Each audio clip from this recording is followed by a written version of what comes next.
y esta es la vida eterna, que te conozcan a ti, el único Dios verdadero, y a Jesucristo a quien has enviado.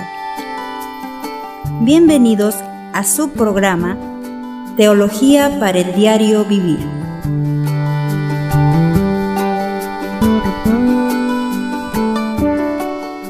Bienvenidos al programa Teología para el Diario Vivir. Estamos estudiando el libro de Levítico. Hoy daremos inicio al estudio del capítulo 1, versículo 1. El estudio para el día de hoy lleva por título El Dios de Levítico. Emmanuel, Dios con nosotros. Para poder entender el libro de Levítico correctamente, necesitamos entender al Dios que dio este libro.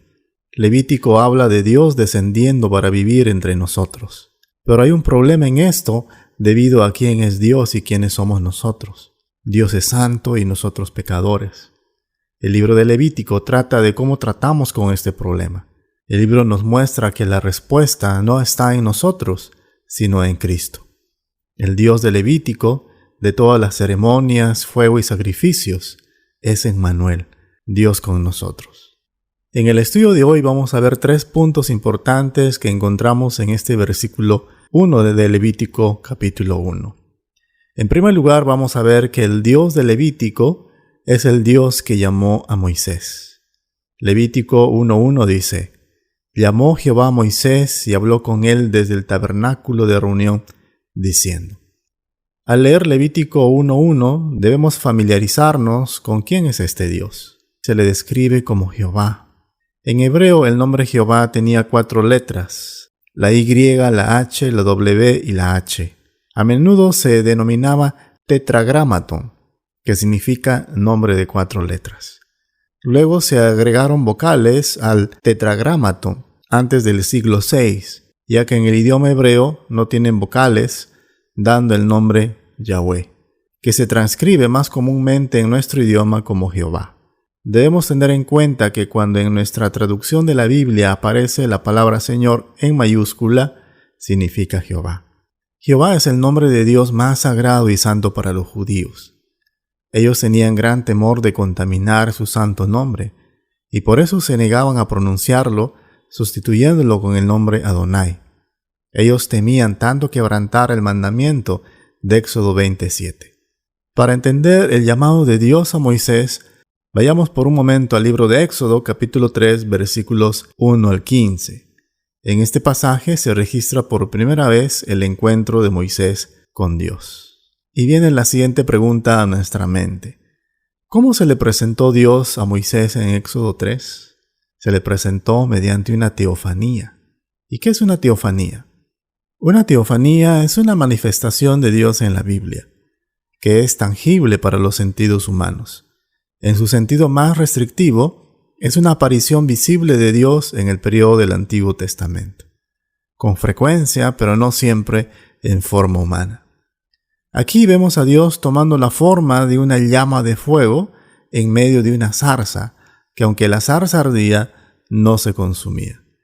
Observe la reacción de Moisés. Éxodo capítulo 3, versículo 2 dice: Y se le apareció el ángel de Jehová en una llama de fuego en medio de una zarza. Él miró y vio que la zarza ardía en fuego y la zarza no se consumía. El escritor llama nuestra atención sobre cuán sorprendente fue este espectáculo, incluso para Moisés. Dios se le apareció milagrosamente en una zarza ardiente que no se consumía. Para aquellos de nosotros que estamos más familiarizados con este pasaje, tendemos a pasarlo por alto al referirnos a este pasaje como Moisés y la zarza ardiente. Pero si leemos detenidamente, veremos que no se trataba de un arbusto cualquiera que estaba en llamas. Era Dios mismo revelándose a Moisés. Esto nos recuerda que no debemos pasar por alto estos importantes detalles. El Antiguo Testamento está lleno de teofanías que muestran a Dios revelándose. Éxodo 3, del 3 al 5 dice: Entonces Moisés dijo: Iré yo ahora y veré esta grande visión. ¿Por qué causa la zarza no se quema? Viendo Jehová que él iba a ver, lo llamó Dios en medio de la zarza y dijo: Moisés, Moisés. Y él respondió: heme aquí. Y dijo: no te acerques, quita tu calzado de tus pies, porque el lugar en que tú estás, tierra santa es. Dios llamó a Moisés por su nombre 2 veces, y Moisés le respondió. Sin embargo, la primera instrucción de Dios a Moisés en el versículo 5 fue una orden de no acercarse. ¿No es esto paradójico? El Señor primero le llama a Moisés, pero inmediatamente después le dice que no se acerque. Y es que había una razón para esto. Y era que el lugar donde estaba pisando Moisés era tierra santa, motivo por el cual se le ordena a Moisés a quitarse las sandalias. Luego Dios se da a conocer a Moisés. El versículo 6 dice, y dijo, yo soy el Dios de tu padre, Dios de Abraham, Dios de Isaac y Dios de Jacob. Entonces Moisés cubrió su rostro porque tuvo miedo de mirar a Dios. ¿Qué podemos aprender hasta aquí? Dios quiere que nos acerquemos a Él, pero no podemos por nuestra condición de pecadores. En nuestro texto, Dios le explica a Moisés por qué Él había descendido y cómo era su carácter. Dios quería salvar a los israelitas de la esclavitud. Quería sacarlos de Egipto y conducirlos a la tierra prometida. Éxodo 3, del 7 al 12 dice, dijo luego Jehová, bien he visto la aflicción de mi pueblo que está en Egipto, y he oído su clamor a causa de sus exactores, pues he conocido sus angustias, y he descendido para librarlos de la mano de los egipcios, y sacarlos de aquella tierra a una tierra buena y ancha, a tierra que fluye leche y miel, a los lugares del cananeo, del eteo, del amorreo, del ferseo, del heveo y del jebuseo. El clamor, pues, de los hijos de Israel ha venido delante de mí, y también he visto la opresión con que los egipcios los oprimen. Ven por tanto ahora, y te enviaré a Faraón, para que saques de Egipto a mi pueblo, los hijos de Israel. Entonces Moisés respondió a Dios, ¿quién soy yo para que vaya a Faraón y saque de Egipto a los hijos de Israel? Moisés sería el instrumento que Dios usaría para sacar a su pueblo de Egipto. Observe las siguientes palabras en estos versículos. Visto, oído, conocido, descendido. Dios conocía el sufrimiento y el dolor de su pueblo en esclavitud. Dios no decidió simplemente sacarlos al azar, sino que estaba respondiendo a su dolor. Dios descendió para rescatar a su pueblo y Moisés sería enviado para esta tarea. ¿Cómo describirías a este Dios que está llamando a Moisés? Éxodo 3, 13 al 15 dice, dijo Moisés a Dios, he aquí que yo llego a los hijos de Israel y les digo, el Dios de vuestros padres me ha enviado a vosotros. Si ellos me preguntaren cuál es su nombre, ¿qué le responderé? Y respondió Dios a Moisés, yo soy el que soy. Y dijo, así dirás a los hijos de Israel, yo soy me envió a vosotros. Además dijo Dios a Moisés, así dirás a los hijos de Israel, Jehová, el Dios de vuestros padres, el Dios de Abraham, Dios de Isaac y Dios de Jacob, me ha enviado a vosotros. Este es mi nombre para siempre, con él se me recordará por todos los siglos. Moisés le pregunta a Dios cuál era su nombre, y él le responde, Jehová es mi nombre, que significa yo soy el que soy. Este nombre no solamente describe su santidad, sino también su naturaleza eterna e inmutable. Todo otro ser es dependiente de otros seres. Solo Dios no depende de nada ni de nadie. Solo el Dios de la Biblia es así. Él no tiene principio. Y a este Dios es a quien estás contemplando cada vez que lees tu Biblia y escuchas su nombre, Jehová. Este es el Dios que ve, oye, conoce y desciende para rescatar a su pueblo. ¿Es posible que este Dios te haya llamado y te conozca por tu nombre? Considera que hay un Dios que ha estado ahí desde la eternidad pasada, antes de que el tiempo exista, a través de todas las épocas.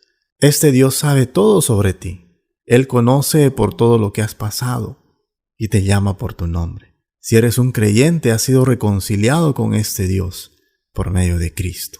Qué asombroso es esto, ¿verdad?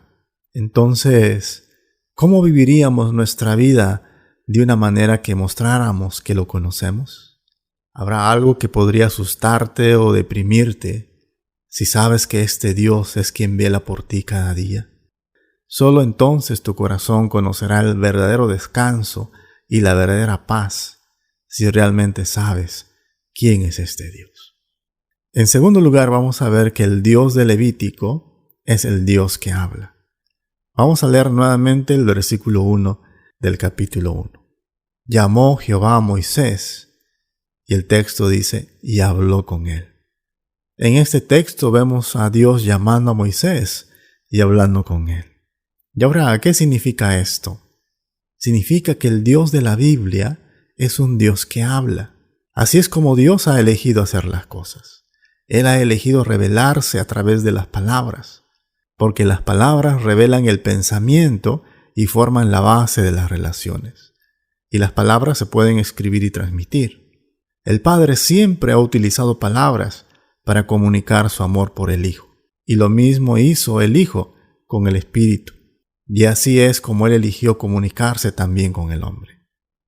Podemos ver a Dios hablando en otras partes de la Biblia, como en Job capítulo 37, que dice: Por eso también se estremece mi corazón y salta de su lugar. Oíd atentamente el estrépito de su voz y el sonido que sale de su boca. Debajo de todos los cielos lo dirige y su luz hasta los fines de la tierra. Después de ella brama el sonido, truena él con voz majestuosa, y aunque sea oída su voz, no los detiene. Truena Dios maravillosamente con su voz. Él hace grandes cosas que nosotros no entendemos. Porque a la nieve dice, desciende a la tierra, también a la llovizna y a los aguaceros torrenciales. Así hace retirarse a todo hombre, para que los hombres todos reconozcan su obra. Las bestias entran en su escondrijo y se están en sus moradas.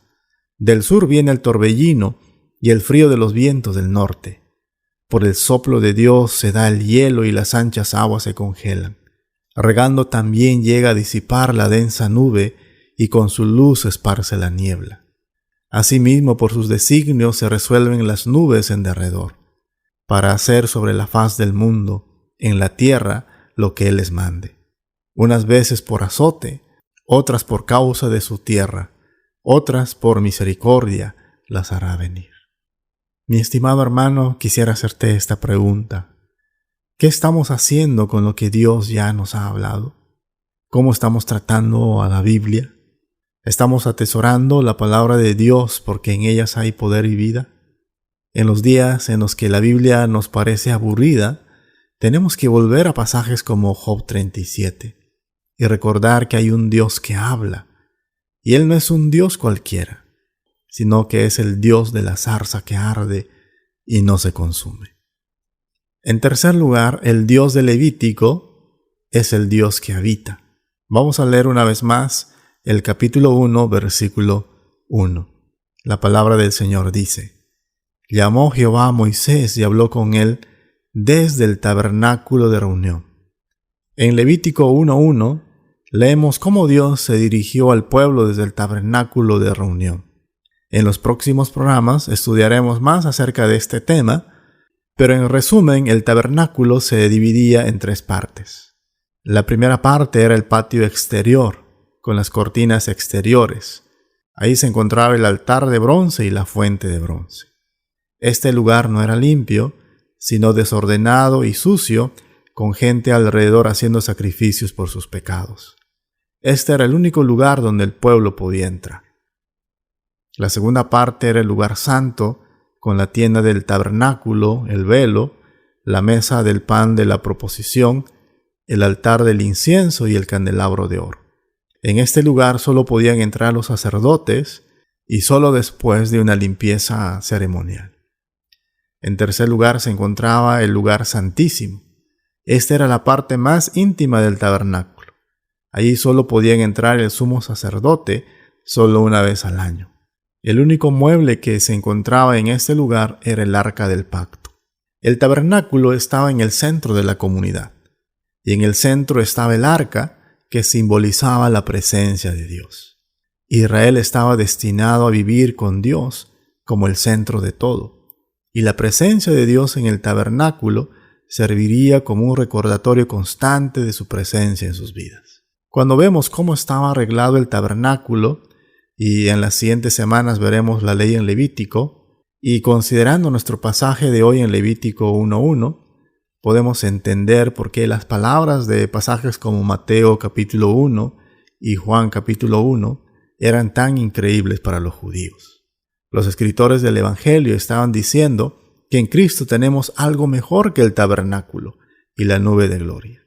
Dios mismo se hizo carne y vivió entre los hombres en la persona de nuestro Señor Jesucristo. Si entendemos bien este libro, Levítico no es una lista de cosas por hacer, sino una respuesta a la salvación otorgada. Dios no salvó al pueblo de Israel solo para hacer cosas, sino que los salvó para que puedan vivir en santidad, según el carácter de Dios que les fue revelado en el libro de Levítico. Esto es exactamente igual para nosotros hoy. Hemos sido salvados del pecado, no para vivir como nos plazca, sino para los propósitos de Dios acorde a su carácter. Este Dios santo salva porque desea una relación con su pueblo. No quiere simplemente observar desde la distancia, sino que llama y habla a su pueblo. Por eso nos entusiasma el estudio de la Biblia, porque creemos que Dios habla y lo tenemos escrito. Podemos escuchar a Dios hablar por medio de su palabra. Yo quisiera preguntarte, ¿cómo estás respondiendo cuando Él te habla? Este Dios que habla también es un Dios que habita con su pueblo. Tenemos a Cristo que habitó entre nosotros y tenemos al Espíritu Santo que ahora vive en nosotros. ¿Cómo cambiarían nuestras relaciones? ¿Cómo usaríamos nuestro tiempo y prioridades al conocer la verdad sobre la presencia de Dios en nuestras vidas? Hasta aquí el estudio del día de hoy. Espero que haya sido de mucha bendición para tu vida y la próxima semana seguiremos estudiando en este maravilloso libro. Que Dios te bendiga.